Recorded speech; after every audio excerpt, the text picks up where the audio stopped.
So here we have the Ford Focus on a 15 plate. I'm going to start off by showing you around the outside of the car, and then we'll hop in and run through some controls on the inside. From the outside though, you can see that it's a 5-door car with alloy wheels. Let's start off inside the boot and then work our way around the rest of the car from there. As we approach the back of the vehicle, you can see we have plenty of boot space along with that 60/40 split folding rear seat should you wish to increase this space even further. Okay, so we're just going to work our way back around to the front of the car, and then we'll hop in and run through some controls on the inside of it. But now that we've done a full circle, you can see it's in lovely condition the whole way round. Just briefly before we climb in, I think it's well worth seeing the interior from this exterior point of view. There's plenty to run through on the dashboard, so let's hop in and we'll do that now. Okay, now that we're inside the car, we're going to start with the dials. Over on the left-hand side, we have the rev counter. We have the speedometer on the right-hand side. In the middle at the bottom, we have the fuel gauge and coolant temperature gauge. And above that, the main trip computer area for the car, which includes the total miles.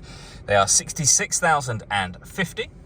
Also within that section, we have a digital readout for the speedometer. You can change the information that's displayed there using buttons on the steering wheel for various bits of trip computer and fuel economy information. If we back out to the steering wheel, the buttons I was using are here. Over on the right hand side, we have stereo and phone controls. You'll only be able to use the phone controls once you pair the phone up to the car, which is done over on the touchscreen in the center just here. Hit connect to phone, then add device, and then follow the instructions on your phone screen. Search for sync on your device and select sync once it is found. And on the screen here.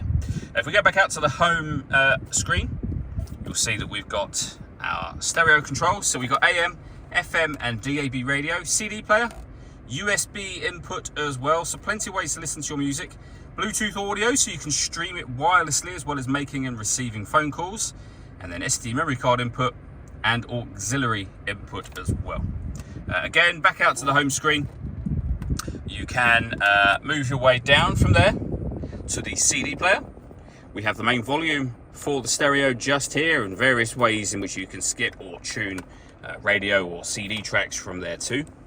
Below that, we have the air conditioning. So you can adjust the fan speed, the temperature, and the direction you'd like the air to be distributed in. When you're happy with those settings, your air conditioning is on at the minute, so that's off. Back on again.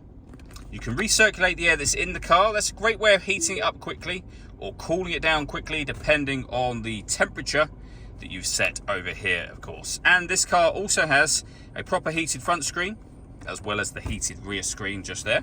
We have a USB input, 12-volt charging socket, the 6-speed manual gearbox. This button turns off the stop and start. This car is designed to cut out when it's stationary in traffic to save you fuel. That system is turned off when that light shows. And then lastly, as you can see, this car's got satellite navigation. A nice clear colour display. It's a really easy system to use. All that leaves me to say is thank you for taking the time to watch this video. If you'd like to come and see the car in person and have a test drive, please feel free to give us a call here at Surrey Specialist Cars. We'd love to hear from you soon.